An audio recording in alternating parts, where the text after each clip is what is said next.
नवीन घडामोडी पाहण्यासाठी आपल्या बारामती झटका या यूट्यूब चॅनलला सबस्क्राइब करा व बेल आयकॉन दाबा म्हणजे ताज्या घडामोडी आपणापर्यंत पोहोचतील। माळशिरस तालुक्यातील मेडद येथे भारतीय जनता युवा मोर्चाचे राष्ट्रीय उपाध्यक्ष व माळशिरस विधानसभेचे लोकप्रिय दमदार माजी आमदार राम सातपुते यांच्या शुभ हस्ते भारतीय जनता पार्टीच्या शाखेचे उद्घाटन संपन्न झाले।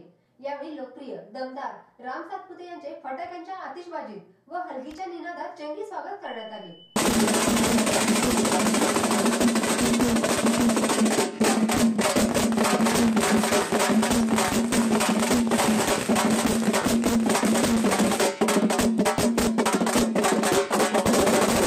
उपस्थित मान्यवरांनी वाजत गाजत ग्रामदैवत श्री काळभैरवनाथाचे दर्शन घेतले।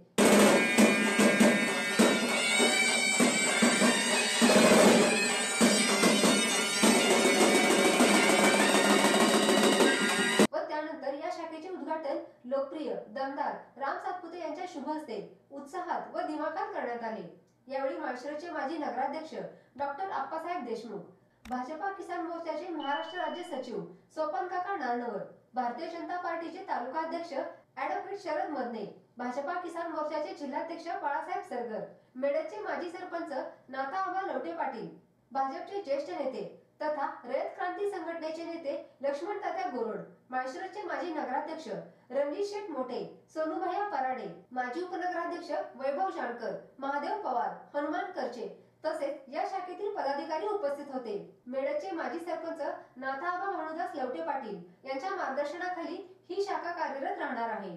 या शाखेचे अध्यक्ष लाला जगू झंजे, उपाध्यक्ष विकास महादेव सोनटक्के, संघटक भगवान श्रीपती झंजे, सहसंघटक श्रीमंत तुकाराम लवटे, सचिव आबा दत्तू भिसे, सहसचिव दत्ता हनुमंत ठेंगन, खजिनदार महादेव गोरख लवटे, सहखजिनदार सदाशिव नामदेव काळे, आनंदराव बबन लवटे, विठ्ठल अण्णा पाटील आणि महादेव पिराजी तुपे हे असणार आहेत। या उद्घाटन प्रसंगी मेडद व परिसरातील भाजपचे नेते व कार्यकर्ते मोठ्या संख्येने उपस्थित होते। यावेळी मेडद गावचे माजी सरपंच नाथाआबा लवटे पाटील बोलताना म्हणाले, भाजपचं काम तर पहिल्यापासूनच भाऊ भाजपचा माणूस काय म्हणजे हे नाही आणि मी काय कोणाला भेट नाही काय नाही। पहिल्यांदा गावात मोहिते पडला मारणार माणूस मी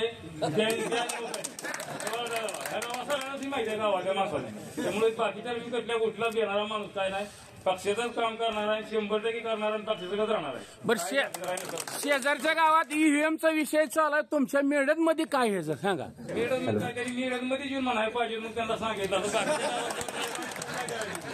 माझ्या गावात जर आली तुम्ही त्यांना दिलं असतं उत्तर लगेच देऊन सांगितलं असतं काय करायचं। मग ही मतं पडलेली जी आहेत ती खरी आहे का ईव्हीएम मत ह्यांना मतच देत नव्हती, ही चुकून मतं घ्यायची त्याला हे मत आम्ही जाऊन देत नव्हतं।